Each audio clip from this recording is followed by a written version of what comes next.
Merci de nous faire confiance, encore une fois, fidèles téléspectateurs. On se retrouve encore dans ce beau cadre pour aborder des questions d'actualité dans le cadre de cette émission Actu Hebdo sur Rupture Télévision. Nous aborderons justement la question sur la cohésion nationale ainsi que le dialogue tant demandé par une frange de l'opposition, notamment Martin Fayoulou Madidi et ses siens, qui ont émis le vœu d'avoir le pays où les acteurs politiques, mais également se mettre autour du même table pour dialoguer par rapport au bon cheminement et avancement de la République démocratique du Congo. Mais aussi, comme vous le savez, ça fait couler beaucoup d'encre de partout, cette question épineuse sur la révision de la Constitution. On va aussi en parler dans cette émission avec les éminents invités que nous avons fait venir. À mon extrême droit, nous avons Maître Emmanuel Ishomba,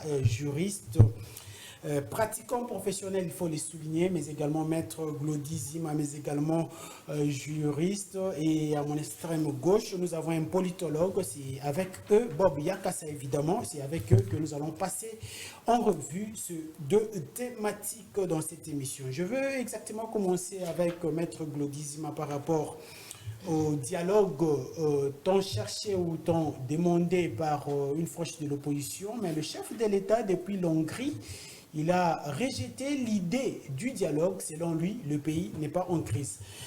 Maître Glody, vous avez 2 minutes pour analyser la question. Nous parlons encore une fois de l'opportunité du dialogue. Est-ce le pays aujourd'hui, avec toutes ces institutions en place, a besoin d'un dialogue? Merci beaucoup pour l'invitation, merci pour la question. Je profite également pour saluer tous mes co-débatteurs sur ces plateaux. Je pense que la question du dialogue, quant à moi, est inopportune pour le moment. Parce que, pourquoi dialoguer? Vous savez, historiquement parlant, les dialogues n'ont jamais donné gain de cause, n'ont jamais donné des résultats au pays. Que le peuple congolais a toujours attendu dans ces pays. Et la plupart de tous ces discussions-là politiques ont toujours abouti à des partages des gâteaux, à des partages des postes. Moi, je pense que pour aujourd'hui, on doit réfléchir si tant d'autres questions. C'est-à-dire, le peuple doit s'élever pour mettre pression au régime actuel, n'est-ce pas, de travailler à son profit. Parce que nous avons actuellement un gouvernement qui est légitime, parce que ce gouvernement-là est issu d'un parlement légitime. Je ne dirais pas le parlement est illégitime parce que ce parlement a été investi.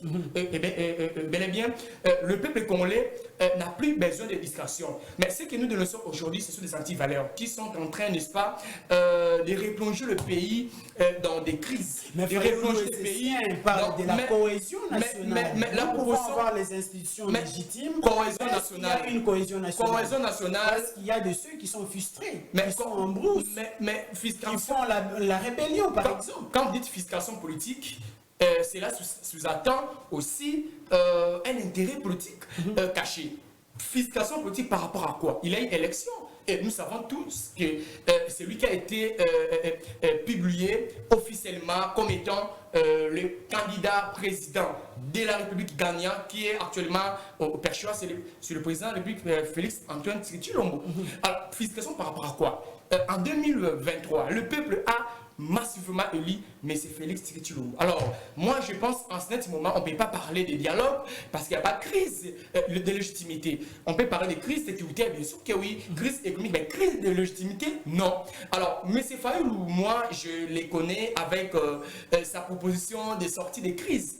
Alors, si aujourd'hui, il emboîte le pas pour parler du dialogue, ça m'étonne. Parce que le dialogue dans ces pays a toujours donné tendance à des partages de postes. Et une idée que moi, je ne soutiens pas. Parce que quand vous dites dialogue, vous allez dialoguer sur quoi? Très bien. Et que serait la finalité par rapport à ça? Et après le dialogue, que serait, n'est-ce pas, la position ou la place de M. Martin Fayoulou? Moi, je pense que c'est une sorte pour M. Fayoulou d'introduire ce que moi j'appelle, entre guillemets, une demande d'emploi politique. Merci parce beaucoup. qu'actuellement, M. Fayoulou est devenu inconstant politiquement. Il est dans des incohérences politiques. Parce qu'on ne comprend plus. On ne comprend plus. Il a commencé. Mais Mais dialogue par rapport à quoi? Mais il a il a traité ce régime de tout nom.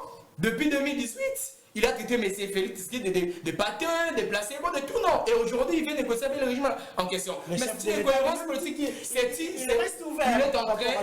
est en quête de positionnement politique. Merci. Il a constaté que sa popularité est tellement à la baisse. Voilà pourquoi il est en train de chercher un peu de voix qui pourront le faire encore le réussir d'installation politique. Mais en tout cas, dialogue, nous disons non, parce que cette question est inopportune. Merci. Le peuple est en train d'exiger au régime en place de travailler, de bosser. Nous dénonçons les antivaleurs, nous dénonçons les corruptions, nous dénonçons tout ce qui va au détriment du peuple congolais. Merci beaucoup, Monsieur Glodizima. Alors, Bob Yakassa, vous avez aussi la parole par rapport à cette question concernant le dialogue. Nous parlons aussi de l'opportunité de ces dialogues, bien évidemment, avec tout ce qui va avec. On parle de la cohésion nationale. Est-ce que nous avons besoin de cette cohésion à ce temps si précis? Merci, monsieur le journaliste, de la parole. Merci à votre chaîne pour l'invitation et je salue mes co-débatteurs ainsi que le peuple congolais dans son ensemble. D'emblée, je vous dirais que je suis un partisan de la paix et de la cohésion nationale. Je ne peux pas vous dire ici que moi, comme Congolais, je ne veux pas de la cohésion de notre pays. Non, nous voulons tous de la cohésion nationale et nous voulons tous d'une paix sociale dans notre pays. Les dialogues que demande M. Martin Fayulu, le président de l'ECD, je pense qu'il a ses raisons qui l'a poussé à demander ou à vouloir de ces dialogues. Et de l'autre côté, je comprends aussi que mon frère Zima, par rapport à... Parce que mon frère Zima, c'est parmi les gens qui ont défendu bec au ongle, l'honorable Martin Fayulu. L'honorable Martin Fayulu. Je sais comprendre ces frustrations, mais comme Congolais, je vous dirais que l'arbre à palabre n'a jamais fait objet d'un réfi pour les Congolais. Donc le vice est un peu déçu par rapport au combat de Martin Fayulu. Je pense dire à sa déception, et puisqu'il a été longtemps avec l'honorable M. Martin Fayulu, président de l'ECD, je pense qu'il sait en interne comment il réfléchit, comment il pense faire des choses. Mais moi, comme Congolais, je vous dirais qu'il y a plusieurs formes de dialogue. Et aujourd'hui, nous pouvons nous dire, lorsque le président de la République avait rompu avec les FCC, il avait consulté. Cette consultation, c'est aussi une forme de dialogue. Donc aujourd'hui, le président de la République peut aussi aller consulter le Congolais. Et moi, je pense que si on doit dialoguer, ça doit être un dialogue un peu communautaire. Les communautés congolaises doivent se dire, mais pourquoi c'est toujours vous qui inquiétez la quiétude de la nation? Pourquoi c'est toujours vous qui sollicitez à ce que le pays puisse se balkaniser? Pourquoi c'est toujours vous qui mettez à mal la gestion de la République? Parce que je vais vous renvoyer à un livre, je lis M. Évariste Bochab dans son ouvrage « Entre Colombe et Faucon vont les partis politiques ». Si vous lisez cet ouvrage, vous allez comprendre les procédés de nos politiciens congolais. Donc c'est pour dire que moi, comme Congolais, je ne refuserai jamais le dialogue. C'est pourquoi le président de la République, à partir de Londres, il vous a parlé des sommets qui restent tendus. C'est pour vous dire que c'est vrai, les termes de dialogue, les termes que propose Martin Fayulu, d'ailleurs, il ne revient pas à Martin Fayulu de proposer les termes de dialogue, et revient aux gestionnaires parce que les conclusions des dialogues doivent faire objet d'une loi. Et je pense que M. Martin Fayulu, qui n'a aucun député à l'Assemblée nationale, n'a pas ce pouvoir d'imposer à l'Assemblée nationale et demander un dialogue dans le cadre hors mais le président, dans ses attributions de garant de la nation, peut consulter les acteurs majeurs de la société congolaise, entre autres le Martin Fayulu, le Moïse Katumbi et autres, les présidents peuvent les consulter pour des questions qui touchent la vie de la nation. Très bien, merci beaucoup. Alors, Maître Emmanuel, vous avez le même temps d'antenne que vos deux prédécesseurs sur la question du dialogue, bien évidemment. Votre aperçu par rapport à cette démarche de l'opposant congolais Martin Fayulu, mais le chef de l'État qui a rejeté l'idée de quelconque dialogue. Merci beaucoup, monsieur le journaliste, pour l'invitation. Je salue mes co-débatteurs habituels et je remercie votre chaîne pour cette élégance qu'elle nous offre à tout moment pour venir exprimer nos idées si riches en construction de la nation. Monsieur le journaliste, d'entrée déjà, j'aimerais d'abord corriger ce que vous avez dit. Vous dites que c'est Martin Fayoulou qui a sollicité les dialogues auprès du chef de l'État. J'ai dit non. Ce n'est pas Martin Fayoulou qui a sollicité les dialogues. Parce que Martin Fayoulou est venu, il a emboîté les pas à la proposition des évêques. Vous vous rappellerez dernièrement ici, lorsque le chef de l'État était en Belgique, il a eu, n'est-ce pas, une interview avec M. Christian Le Sakweno. Il nous a fait comprendre que les évêques sont allés le voir pour lui proposer les dialogues. Et il leur a dit des choses en rapport avec des candidats et des acteurs politiques qui ont eu de temps en temps, n'est-ce pas, à les critiquer, à boycotter son pouvoir. Après les élections, bien sûr. Il a parlé de Kabila, il a parlé de Martin Fayoulou, il a parlé de Nanga et de Katoum. Comment ils se sont toujours comportés vis-à-vis de lui. Et Martin Fayoulou est venu, il a trouvé que la proposition des évêques était bonne, c'est pourquoi il a emboîté le pas. Très bien. C'est ça le problème. Mais quant à ce qui concerne les dialogues, est-ce qu'elle est mauvaise ou il est mauvais ou bien il est bon? Je dirais que le dialogue, quant à moi, c'est un meilleur cadre qui permet aux enfants d'un même pays, peu importe la divergence d'opinion, peu importe la divergence de pensée, divergence de vision, de se retrouver autour d'une table pour parler des questions d'État. Connaissons comment est-ce que le dialogue dans ce pays se termine. Monsieur Augustin, là, ne comparez pas les différentes, je peux dire, les différents contextes des différents dialogues qui ont eu lieu dans ce pays. Je vous dirais, ça a commencé même depuis longtemps, mais je prendrai, n'est-ce pas, les dialogues que tout le monde connaît, les dialogues inter-congolais.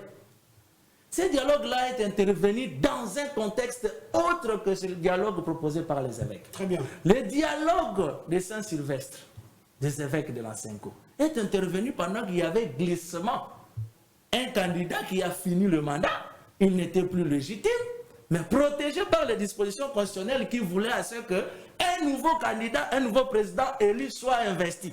Mais après, évidemment, il a convoqué les dialogues de l'Union africaine. Oui, tout ça là, c'est un autre contexte. Mais aujourd'hui, quand les évêques proposent les dialogues, ils sont suivis par Fayoulou et les autres. Est-ce qu'ils proposent des dialogues dans le même contexte que les dialogues passés? J'ai dit non. Parce qu'aujourd'hui, là, il n'y a pas de crise de légitimité pouvant aboutir à un partage quelconque du pouvoir. N'est-ce pas? Il y a plutôt des questions d'État qui se pointent devant les Congolais et que les Congolais, pour les résoudre, ils doivent se mettre ensemble pour en parler, en discuter et enlever des options. Très bien. Sur cette table, je vous ai toujours dit que les dialogues au Congo a été toujours nécessaire et très important. La question qu'on doit se poser tous, je crois que nous allons tous répondre à cette question, est-ce que le dialogue est toujours destiné aux politiques? Vous avez parlé ici des formes de dialogue qui peut se tenir aussi dans un autre cadre que celui des politiques. Mais aujourd'hui, nous voyons beaucoup plus que ce sont des politiques qui veulent ces dialogues pour aboutir à quelque chose, bien évidemment.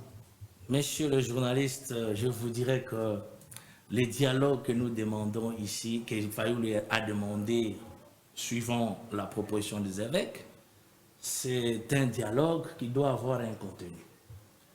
Parce qu'ils ont fait des déclarations. Nous devons dialoguer. Nous devons dialoguer. Bon, par rapport aux motivations de Fayoulou, moi je n'ai pas suivi, mais je sais au moins la proposition des évêques. Les évêques ont posé le problème de la sécurité. Ils ont posé un problème économique et social. Mais ils n'ont jamais parlé de la légitimité. Très bien. Si c'est autour de ces questions-là que les Congolais doivent se retrouver pour parler, je trouve qu'il n'y a pas encore raison de parler du partage de postes. Et ce n'est pas ça une condition. C'est peut-être après avoir délibéré les conclusions du dialogue qu'on propose à celui qui dirige, comme le cas actuel, monsieur le président Tshisekedi, c'est à lui. Parce qu'il jouit de pouvoir discrétionnaire. Il peut aujourd'hui, en tant que nationaliste, dire, bon, par rapport à ce genre de propositions, j'estime que pour moi, tel peut être à mesure d'appliquer telle option, tel peut être à mesure d'appliquer telle option et les appeler à ses côtés pour travailler. Par exemple, aujourd'hui, nous avons vu un ancien candidat de la président de la République qui est nommé aujourd'hui comme ministre d'État, ministre de la Justice et garde des Sceaux.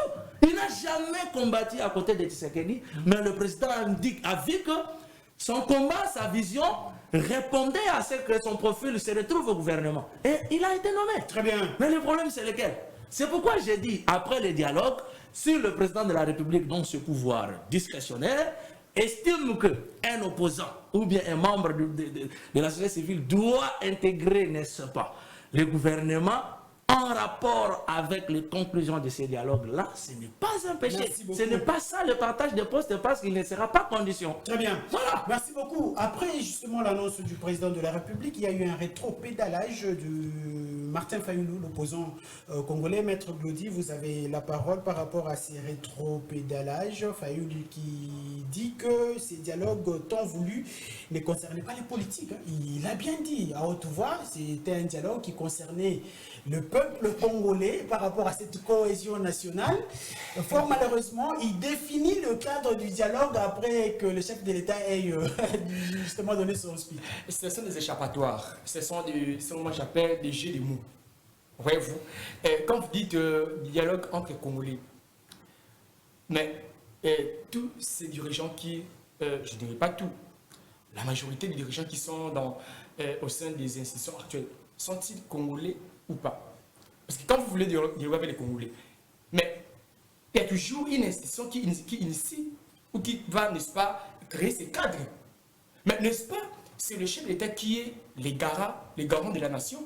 Mais c'est lui qui doit prêcher l'unité. Mais là, quand vous proposez les dialogues au peuple congolais, mais par quel mécanisme? Voilà pourquoi je vous ai dit que M. Martin Fayulu est dans des incohérences sur incohérences. Il s'est contredit. Ce sont des échappatoires. Moi, j'ai toujours soutenu avec son plan de sortie de crise.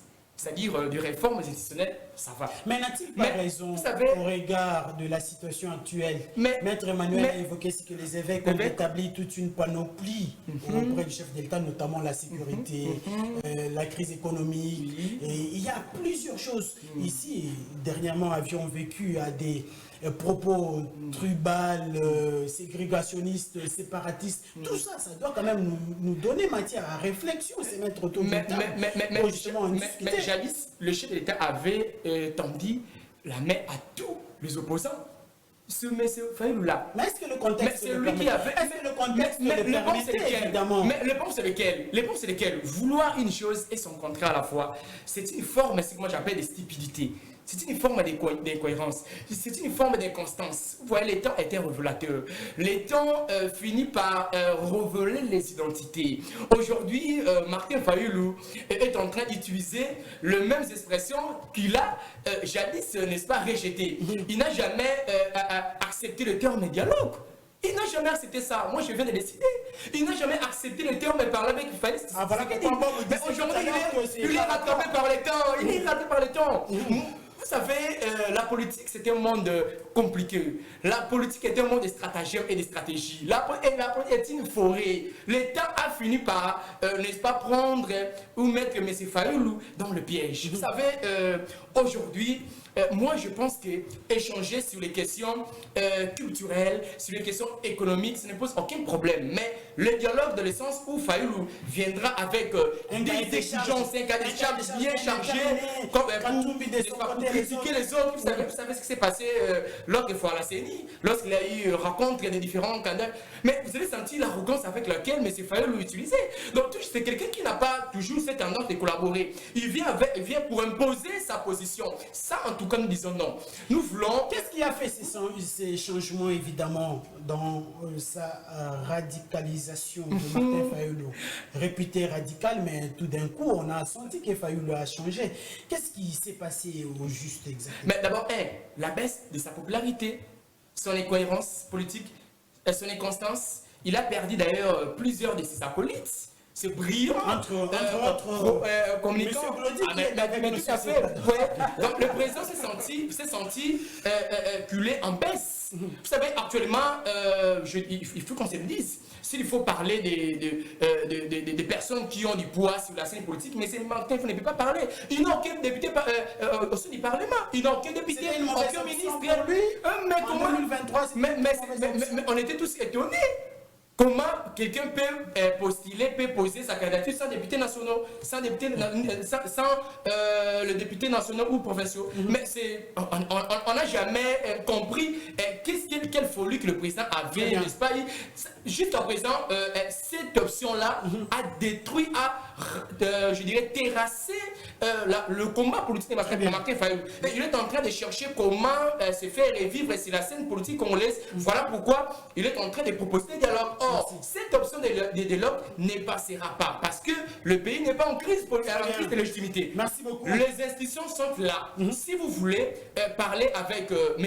Félix Tshilombo, cherchez des voix qui sont cohérentes et non pas des voix qui vont, n'est-ce pas, aboutir à des partages de postes. Parce que vous avez jadis traité ces régimes de tout nom. Nous avons des vidéos, nous avons des audios, nous avons des tweets. L'ennemi d'hier peut être... Les ennemis d'hier peuvent être vos partenaires.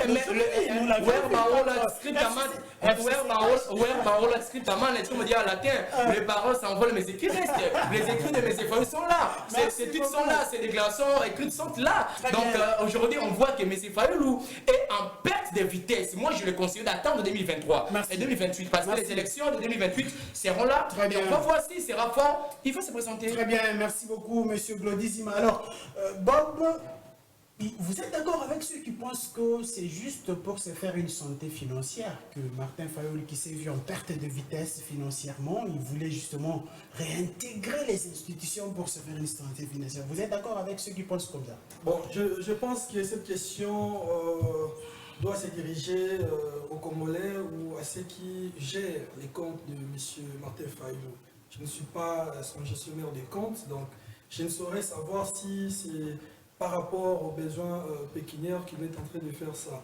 Mais il faut savoir une chose, M. Martin Fayoulou a refusé de persévérer dans l'erreur. Comme tout Congolais l'a compris, les besoins de discuter autour des questions d'État. Ça, je suis en train de comprendre comme Congolais, qui a besoin d'une certaine cohésion.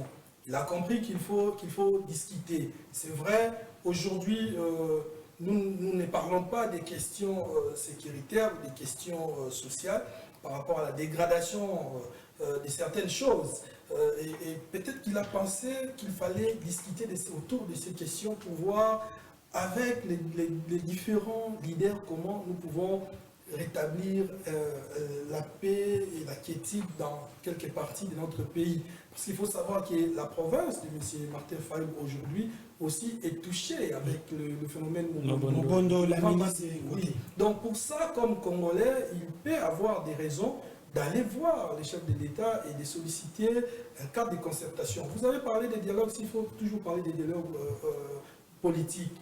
Oui, effectivement, vous savez, nous sommes dans un État particratique, dans une sorte de parti, dans un État particratique où ce sont des partis politiques qui gèrent l'État à travers ses délégués. Et aujourd'hui, s'il faut parler des questions de dialogue, ça doit toujours tourner autour des partis politiques, autour des leaders politiques et autour des personnalités qui font la vie de la République. Ils peuvent être des personnalités de la société civile, des personnalités militaires, des personnalités, tous peuvent parler des questions qui touchent la vie de la nation. Donc aujourd'hui, on a eu, sur le plan des institutions, il y a eu plusieurs états généraux.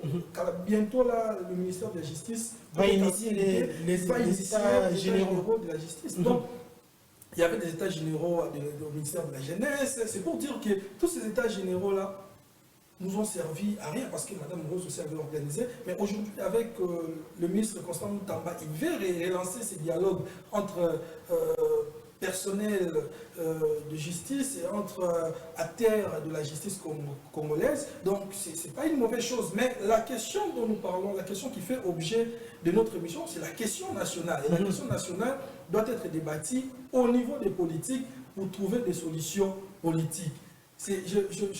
Justement, ce sont ces solutions-là qui ne vont pas toujours dans le sens de bien-être du peuple congolais. Non, vous savez, les solutions politiques vont toujours dans le sens du bien-être congolais. Vous savez, de 1996 à 2002, le pays a connu de grandes rébellions, de grandes crises militaires et sécuritaires. Mais c'est autour des dialogues que nous avons trouvé une solution et le peuple a retrouvé sa paix. En 2003, avec le dialogue de Sun City qui a débouché à l'M+4. Mais aujourd'hui, nous ne sommes pas dans ces cas-là de crise de légitimité.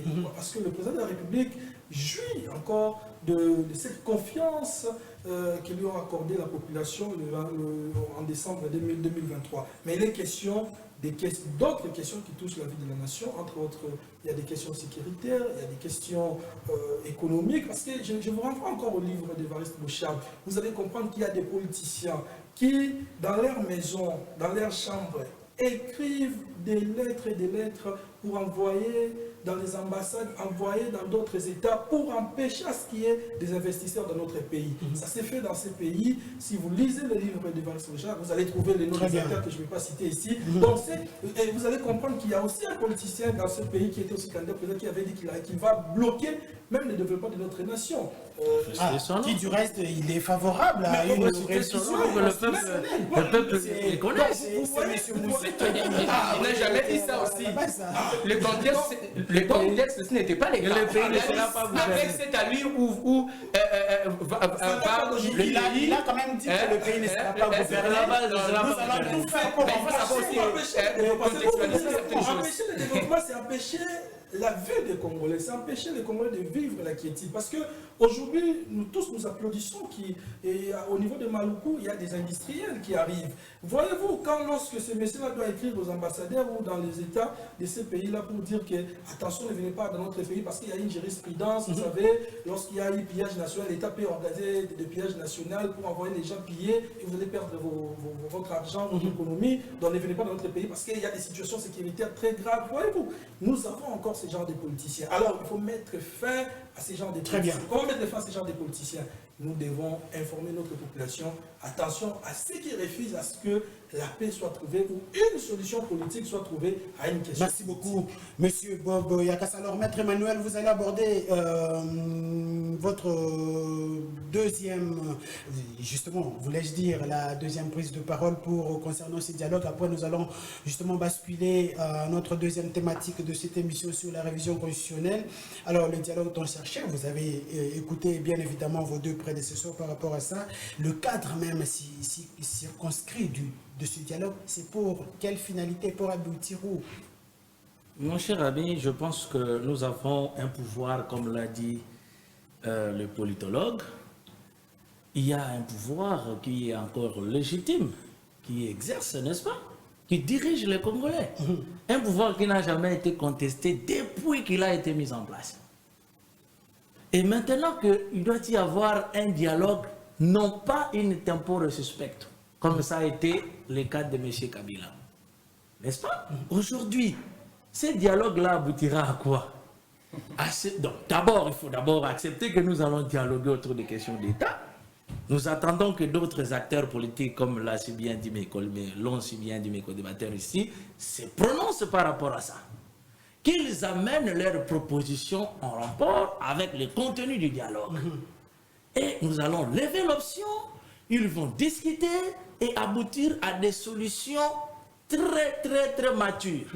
Des solutions précises qui vont faire en sorte que celui qui est en train de diriger puisse maintenant recadrer sa vision. Très bien. Non, j'étais seul. Je voyais les choses de telle manière. Maintenant que j'étais avec le mien, maintenant que nous avons aussi discuté, voilà comment nous devons maintenant tracer la route. Et quitte à lui de voir comment il va maintenant mettre en pratique les résolutions du dialogue. Très bien. Comme je l'avais dit tantôt ici, s'il estime qu'en mettant en pratique les résolutions du dialogue par rapport, n'est-ce pas, à la résolution de la crise sécuritaire à l'Est et dans certains coins du pays, par rapport à la crise sociale et économique, il estime que en mettant fin à ça, ou bien en mettant en place ces résolutions-là, je dois coopter certains de mes confrères, mes compatriotes, pour qu'ils réintègrent le gouvernement, ce n'est pas mauvais. Très bien. N'est-ce pas? Il n'est pas aussi interdit. Parce que c'est un pouvoir discrétionnaire du chef de l'État. Merci beaucoup. Alors, moi, je ne trouve aucun problème là. Merci beaucoup, Maître Le Congo Emmanuel. doit avancer. Très bien, merci beaucoup. Alors, nous allons prendre la deuxième thématique. Je rappelle que je suis en train de recevoir sur ce plateau Maître Emmanuel Ishomba. Malheureusement, il n'est pas ta parti politique, il est du centre, il est du gauche, du droite. Bon, c'est compliqué. Mais c'est également Maître Glody Zima, lui a dit qu'il est défenseur, hein, actuellement il est défenseur de bien-être. Hein. Oui, des droits des citoyens. Des droits des citoyens congolais. Et de l'autre côté, Bob Yakassa, lui, est membre de l'Union sacrée de la nation. C'est avec eux que nous sommes en train d'aborder justement ces questions. Alors, la deuxième thématique de cette émission, c'est sur cette question. Révision constitutionnelle qui fait d'ailleurs couler beaucoup d'encre. Je vais commencer avec Maître Emmanuel. Vous prenez la parole concernant la révision constitutionnelle. Aujourd'hui, nous allons encore revenir sur la question de l'opportunité de cette révision. Est-ce que faudra-t-il attendre le deuxième mandat pour poser le problème, poser les jalons pour une probable révision de la Constitution? 2 minutes. Merci beaucoup, M. Augustin, pour cette question qui continue encore à faire couler beaucoup d'encre, d'autant plus que nous avons toujours intervenu pour éclairer l'opinion quant à ça. Parce que nous sommes en train de parler de la Constitution comme texte. Je dirais ceci, que initier la révision constitutionnelle à un tel moment ou tel moment, autre que le moment interdit par la Constitution, n'est pas mauvaise. Vous comprenez? Ça veut dire quoi? En dehors de ce que la Constitution interdit, vous lirez l'article 219, vous verrez quand on vous dit que non, on ne peut pas réviser dans tel moment. Outre ces moments-là, tous les moments qui restent sont des moments favorables pour initier la révision constitutionnelle. Très bien. Parce que la Constitution elle-même n'a pas défini ces moments-là. La Constitution n'a qu'interdit la révision pendant tel moment. Est-ce qu'il faudra-t-il attendre pour initier la révision constitutionnelle au deuxième mandat? Je dirais bon. Je reste un peu réservé. Parce que cette question ici, je vous ai dit une fois dans l'une de vos émissions que personne aujourd'hui ne peut me prouver qu'il y a tel. Donc personne aux structures voulues par l'article 218 qui a initié la révision constitutionnelle. Personne. Ce ne sont que de penser, n'est-ce pas, que les citoyens congolais émettent librement sur l'opportunité de la révision constitutionnelle. Dire non, on doit réviser, les autres refusent. Ce ne sont que de penser. Mais personne, sur le plan procédural, ne peut nous prouver aujourd'hui que tel organe, ou bien une fraction de 100 000 du peuple congolais a décidé de la révision constitutionnelle. Mais justement, le cadre circonscrit. J'ai dit d'abord, il faut d'abord poser le préalable. Personne n'a initié la révision constitutionnelle.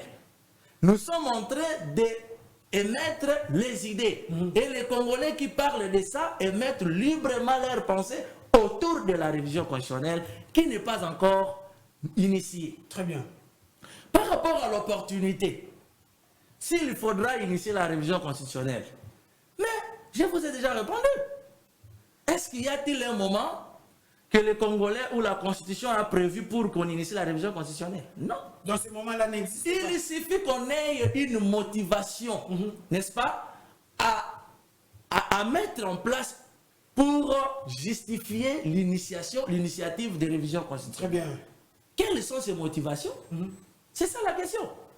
Mais tant que nous n'avons pas encore sur la place publique des précisions quant à ça, je dirais que cette question ne mérite même pas d'être débattue. Nous sommes en train de faire des débats libres qui n'engagent pas les institutions, qui n'engagent pas le président, ni le gouvernement, ni le parlement, ni une fraction de 100 000 du peuple congolais comme étant des organes prévus pour initier la révision constitutionnelle. Je rappelle ici que le chef de l'État a émis ce vœu-là lors d'une au cours d'une interview lui accordée. Je rappelle que la Constitution elle-même définit les canaux par lesquels l'initiative de la révision de la Constitution peut être convoquée, notamment le chef de l'État, le deux chambres du Parlement, le Conseil des ministres, ainsi que l'échantillon de la population. Maître Glodizima.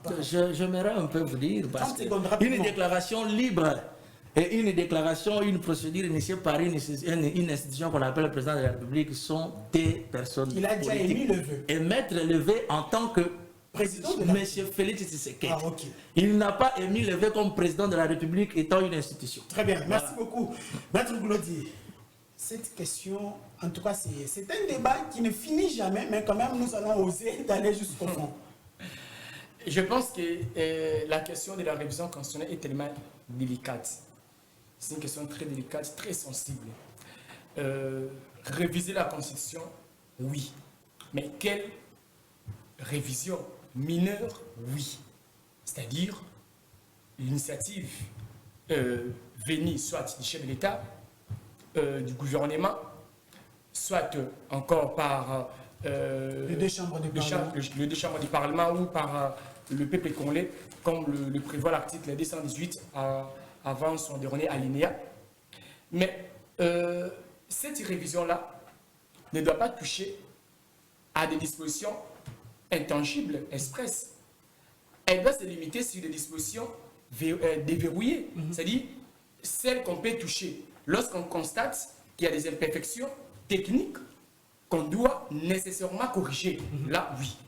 Mais la révision telle que constatée dans les cas sous examen, elle est dans une option du changement de la Constitution. Très bien. Ce qui est une option de la révision majeure, qui est un procédé par lequel le pouvoir constituant de révision, le pouvoir de révision, veut tout simplement toucher les dispositions intangibles ou verrouillées pour modifier la vision du pouvoir politique ou les régimes constitutionnellement établis. Ce que nous ne voulons pas.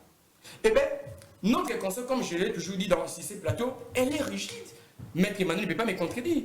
Dites constitution rigide, j'allais dire, c'est celle qui, d'abord, prévoit sa révision elle-même avec une procédure particulière et complexe. C'est-à-dire, vous voulez réviser, mais elle vous dit, attention, il faut respecter cette procédure.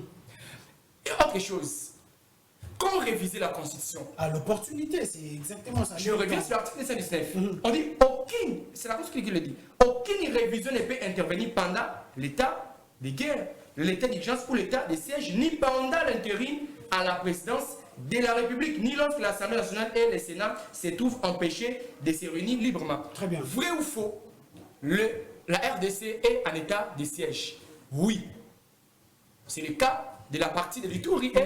Une partie. Mais c'est ce qu'on se dit. C'est-à-dire que l'État soit partiellement ou totalement en état de siège ou en état d'urgence, la révision constitutionnelle ne peut pas intervenir. Si aujourd'hui, et que l'initiative émane du chef de l'État de réviser la Constitution, c'est à lui d'abord de commencer par lever l'état de siège. Mais cette révision-là ne doit pas toucher aux dispositions intangibles, notamment l'article 70 qui prévoit le nombre de mandats, la durée de nombre de mandats du président de la République. Cette révision ne peut pas toucher, n'est-ce pas, au pluralisme politique, à l'indépendance du pouvoir judiciaire. Tout est prévu à l'article 220. La forme républicaine, l'État, le principe du suffrage universel, la forme représentative du gouvernement, le nombre et la durée des mandats du président de la République, etc. Donc, la Constitution est claire par rapport à ça. Tout celui qui osera, n'est-ce pas, d'initier la révision majeure qui tend à toucher la philosophie du pouvoir politique ou l'âme du peuple sera opposé à l'article 64 de la Constitution. Très bien, merci beaucoup. Alors, M. Bobo, vous allez réagir après avoir écouté les deux juristes sur ces plateaux. En tant que politologue, votre aperçu sur cette question de la révision? Merci beaucoup. Déjà, je dirais que nul ne peut empêcher à un Congolais de réfléchir et de donner son point de vue. Et par là, je note le point de vue de l'honorable Augustin Kabouya, président à l'intérim de l'UDPS, à qui je demande si possibilité, puisqu'il est député national, qu'il peut initier avec ses collègues députés une proposition tendant à modifier certains articles de la Constitution pour la réviser. Voyez-vous, aujourd'hui, par exemple, je ne parlais pas là de l'article 217, mais parlons de l'article 222. En ce qui concerne les institutions politiques de la transition, bon, dites-nous aujourd'hui, par rapport aux dispositions transitoires et finales, l'article 222, est-ce qu'il y a encore des raisons d'être? S'il faut réfléchir. Mais parlons des institutions d'appui à la démocratie qui doivent être dissoutes de plein de... Parce qu'il faut savoir que cette constitution, qui est le fruit des concertations et des dialogues entre Congolais, voulait à ce que le pays puisse être dirigé de la plus belle manière, que nous quittions des rébellions, que nous soyons un état épris de paix et autres. Et c'est pourquoi vous avez vu certaines choses. Par exemple, l'article 70 qui vous parle du mandat du chef de l'État, une fois renouvelable, et prend fin à l'installation du nouveau président élu, par exemple. Bon, en cas de non-organisation des élections, voyez-vous la situation de 2015. Le président reste en fonction. Il est resté en fonction aussi longtemps possible. Alors que la même Constitution nous dit qu'en cas d'empêchement du président de la République, le président du Sénat qui doit faire l'intérim du président de la République n'a que 6 mois pour organiser les élections. Mais les circonstances de 2015 ont fait à ce que nous puissions aller dans des concertations, dans des dialogues pour élargir un peu le mandat jusqu'à 3 ans pour permettre au pays d'organiser les élections. Imaginez qu'on arrive en 2017, l'État, nous sommes en train d'imaginer que les élections, il n'y a rien de ce qui peut organiser les élections. Qu'est-ce que nous allons faire? Nous allons continuer encore. Et maintenant, c'est en 2015, c'est en 2028 que nous allons discuter autour des questions majeures de notre nation. Donc, nous devons être prévoyants. Comme politistes, je dis que nous devons être prévoyants. Nous devons voir ce que sera la société de demain. Ne voyons pas seulement ce que dit la loi aujourd'hui par rapport à ce que Maître Zim est en train d'évoquer. Mais voyons les circonstances qui peuvent arriver, qui peuvent faire à ce que tout ce que nous voyons ici comme loi ou comme article de la Constitution puisse être révisé. Et je pense que si les Congolais, si nous, le peuple congolais, la majorité du peuple congolais décide de modifier ou d'aller au référendum pour modifier certains... Il nous parle par rapport à l'état des sièges. Vous savez, l'état des sièges était une réponse éminente et politique que le président, au regard des situations sécuritaires dans la partie Est, avait décidé pour mettre l'état des sièges en Ituri et au Nord Kivu. Aujourd'hui, vous attendez les politiciens de l'Ituri et de Nord Kivu vous dire, surtout les députés provinciaux, vous dire que nous devons nous mettre ensemble pour revoir, nous dire s'il faut continuer avec l'état des sièges. Réqualifier certaines choses ou enlever l'état des sièges et laisser aux politiques la gestion de la province, la gestion de leur province. Imaginez que dans 2 mois, la province de l'Ituri et le Nord Kivu se mettaient autour de concertations, de dialogues, pour essayer de demander au président de la République et au Parlement d'élever cet état des sièges. Vous voyez qu'à ce moment-là, nous allons plus dire que oh non, il y a l'état des sièges. Aujourd'hui, nous pouvons évoquer cet esprit de la Constitution, mais demain, il n'y aura pas état des sièges. Merci beaucoup. Parce que cette guerre prendra fin. Très bien. Et quel sera l'avenir de notre Constitution? Merci beaucoup. Aïe, aïe, aïe, les bonnes choses ne durent jamais. Malheureusement, nous sommes déjà à la fin de cette émission. Nous sommes déjà à la fin. Vous savez, la science politique... Je vais faire La science politique, dans son approche... Je vous accorde les 1 minute. On va se séparer par là, s'il vous plaît. Les bonnes choses ne durent jamais. On va se séparer par là. Maître Emmanuel, vous avez 1 minute pour justement... nous donner ce que nous devons retenir. C'est un débat qui ne finira jamais, bien évidemment, mais quand même, les gens qui nous suivent doivent retenir quelque chose. Et après, notre Glody, et nous allons chuter avec M. Bob, et nous allons se séparer là. Oui, le peuple congolais doit retenir une chose, qu'aujourd'hui, la révision constitutionnelle, comme on l'évoque, n'est pas une question interdite par la Constitution. la révision constitutionnelle peut intervenir. Ils liront les articles 218 de la Constitution qui prévoient comment est-ce que l'on peut initier une révision constitutionnelle. Ce n'est pas une question taboue. La Constitution a prévu sa révision. Très bien. La Constitution a interdit les moments auxquels la révision constitutionnelle doit intervenir. La Constitution a verrouillé certaines matières sur lesquelles la révision constitutionnelle ne peut pas intervenir. Mais une seule chose, nous devons lire la Constitution dans son ensemble. Quand nous prenons la Constitution juste sur la partie préambule, nous voyons que cette Constitution est la Constitution du peuple. Très bien. Je me pose maintenant la question, quand le peuple se décide d'une quelconque révision, qu'elle soit partielle, qu'elle soit majeure, comme mon collimateur vient de Mineur ou dire, majeure, que devons-nous faire parce que la souveraineté revient seulement au peuple. Et cette même constitution a été votée par la voie du référendum, par le peuple avant sa mise en application. C'est pourquoi je dis que ça c'est une question que les scientifiques nous devons débattre pour, n'est-ce pas, apporter de la lumière autour de ces questions qu'on veut qualifier comme étant un tabou. Merci beaucoup, Maître Zima. Une minute, en tout cas, le temps nous fait déjà défaut, on a largement débordé. Mais lorsque Maître Emmanuel évoque la question de la souveraineté du peuple, mais la souveraineté est limitée aussi par la même constitution, parce que le peuple n'est pas au-dessus de la constitution, parce que la constitution est l'œuvre du peuple. Le peuple est lui-même soumis à la constitution. Prévanez, vous allez voir l'article 104 de la constitution, dont le peuple a le pouvoir de manifester et de faire opposition à tout celui qui veut exercer les pouvoirs contre, par des voies de fait. Mais quand vous descendez un peu l'article 67, vous allez voir, on dit à ces mêmes peuples, attention, lorsque vous marchez, ne touchez pas les biens d'autrui, ne touchez pas les biens publics. Donc pour voir, pour tout simplement comprendre que c'est la même constitution qui limite la souveraineté du peuple. Donc le référendum est limité aussi à certaines matières. C'est-à-dire le dispositif intangible, l'espèce limite que le référendum devient inopérant. Très bien. Concernant le problème de M. Georges, je comprends, c'est un politologue. Vous savez, les sciences politiques ou la science politique dans son approche purement maximaliste et minimaliste, elle vise en fait le pouvoir et l'État. Et nous, les juristes, c'est les droits constitutionnels qui rejoignent, qui recadrent la vie politique. Nous, c'est les textes. Très bien. On va dire la Constitution. Rapidement, une minute, nous avons largement. Merci beaucoup, cher Augustin, de l'invitation. Merci à nos co-débatteurs. Ça a toujours été un débat républicain. Qui ne finit jamais. Qui ne finit jamais. Peut-être qu'on aura le temps de conclure ça dans des livres.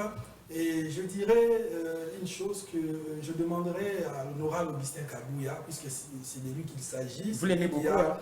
Mais c'est lui qui lui a payé la caution pour que je sois candidat. Donc, je ne peux pas dire le contraire. Donc, s'il cherche le gène pour battre campagne en ce qui concerne la révision constitutionnelle, nous sommes disposés à le faire. Très bien. Et au peuple congolais, de n'avoir pas peur, le pays, notre pays mérite mieux et notre pays ne doit pas continuer à avoir le sang de ses citoyens couler. Il faut mettre fin à la guerre, il faut mettre fin aux antivaleurs, à nos frères, à nos jeunes, de ne plus se remettre encore dans les antivaleurs qui viennent de sortir de prison, pour ne plus retourner là-bas. Donc, je pense qu'ils ont été aussi rééduqués pour ne plus réopérer. La politique du sabotage. Merci beaucoup. Nous sommes pratiquement à la fin de ce numéro Actu Hebdo. Merci à Maître Emmanuel, merci à M. Bobia Kassamis également, Maître Zima. Merci à toute la grande équipe technique, en tout cas les héros dans l'ombre, Janice Kiakwama, Igo Malela ainsi que Junior Luchikou. Merci pour ce grand travail que vous faites. Merci aussi à vous, nos fidèles téléspectateurs. Cette émission est terminée. On se retrouve la semaine prochaine sur la même chaîne et à la même heure. D'ici là, portez-vous bien chez vous. Au revoir.